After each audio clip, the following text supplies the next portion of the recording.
Bato, iniwan na naman ako. Ang gagawin ko.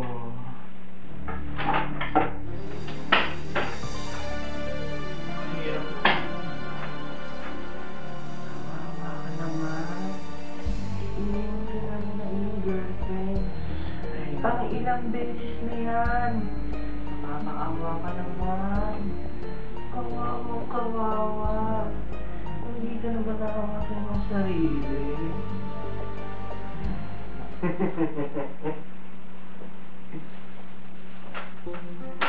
Ay, no.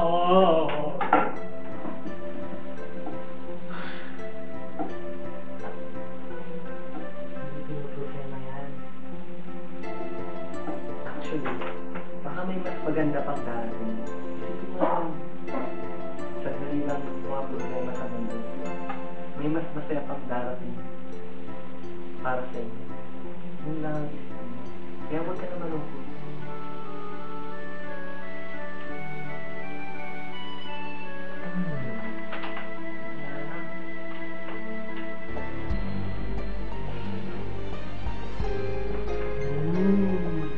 Ito ang pala.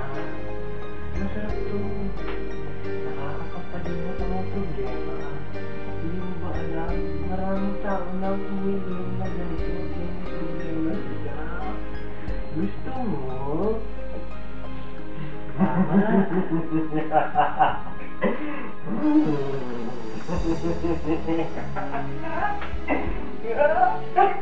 Sige. Inamin ko na to.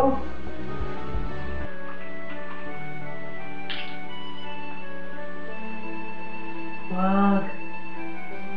Makakasama yan sa iyong katawan. At hindi mo na maiisip kung anong mangyayari kapag ka nalang ka na dito. Lalo pa kung nakakaribay ka yung problema. Pwede ka pang makipagbubugan. Kasi sa ospital, isipin mo na lang ang mga mangyayari. Kaya wag. Huwag ako sa'yo. Ibaba mo na yan. At mas magandang ipagdasal na lang ang iyong mga problema. Pagpasasuggest mo na lang lahat ng kaya mo yan.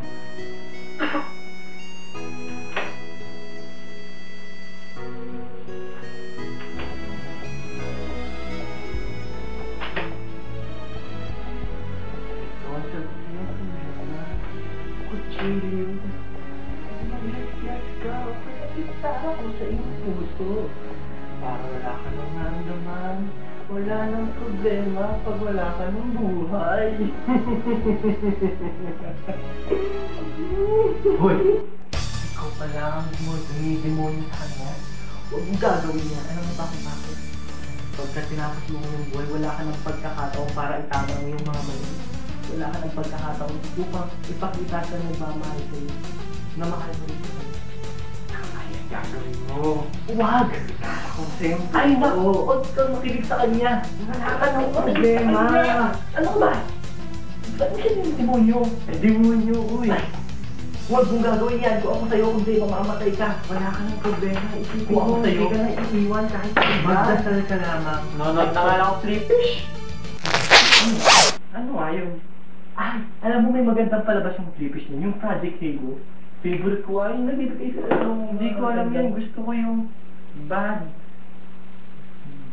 Yung boy bawal. Kasi demonyo ko, di ba? Sunod na nga lang tayo.